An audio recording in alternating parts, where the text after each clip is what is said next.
Biglang umanong bumababa ang kalidad ng edukasyon sa Pilipinas. Ayon kay Almi Zarate, isang opisyal ng Schools Division Office ng Department of Education. Dumami ang bilang ng mga Pilipinong walang trabaho ayon sa Philippine Statistics Authority.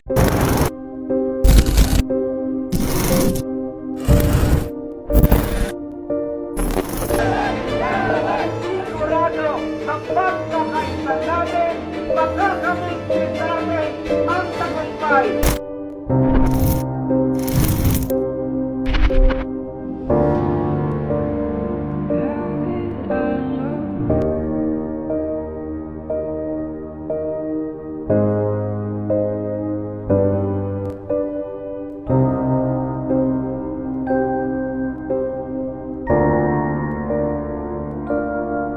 Ang edukasyon ay susi sa pag-ahon mula sa kahirapan. Pero paano kung ang mismong sistema ay tila kulang na kulang? Subalit, masasabi ba nating ang edukasyon ang pag-asa ng kabataan? Kung ang mismong sistema nitong sana'y hubog sa kanilang tagumpay ay siya mismong salat at hindi makakamit ng lahat? Maraming programa ang gobyerno upang tugunan ang kahirapan at pagbutihin ang edukasyon. Pero sapat ba ito?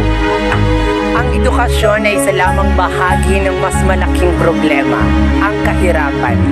Sa bawat batang napagkakaitan ng edukasyon, isa na namang pangarap ang nawawala.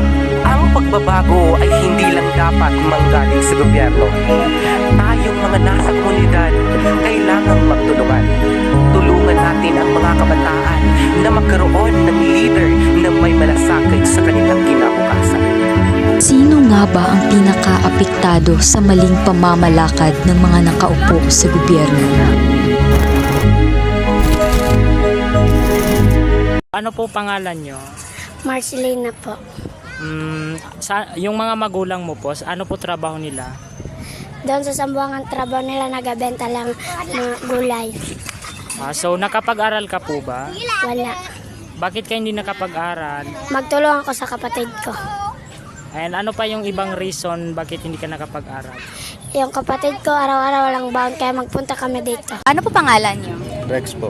Rex? Yes po. May mga anak kayo, kuya? Meron po dalawa. Dalawa? Kuya, ano na po? Sapat po ba yung kinikita niyo dito sa pang-araw-araw niyo? Tama lang po, makabili ng bigas, gatas ng anak ko, at saka ulam. Bayad ng boarding house. So paano po, kuya, naka-apekto yung kahirapan sa buhay ninyo, kuya?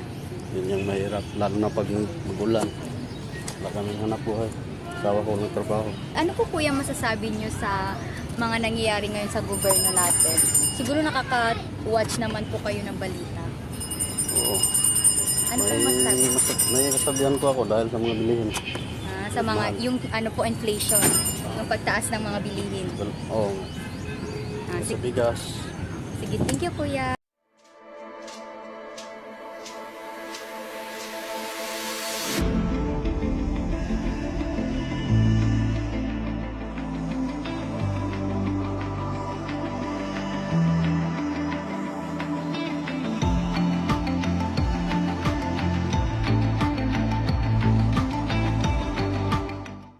The problem in the Philippines is a lack of political awareness. To fix this, we need to improve our education system so people can better understand social issues. However, the government often avoids enhancing education because educated voters might question their action and reveal corruption. Leaders may fear that informed citizens will demand better leadership and hold them accountable. We need to elect a leader who are honest and transparent, not those from political dynasties or corrupt families. We must remember that the government has the power to change our lives, but we have the power to change the government. Ang gobyerno ay tayo. Ang kinabukasan ng Pilipinas ay nasa pag-aasa at pagkilos ng bawat isa.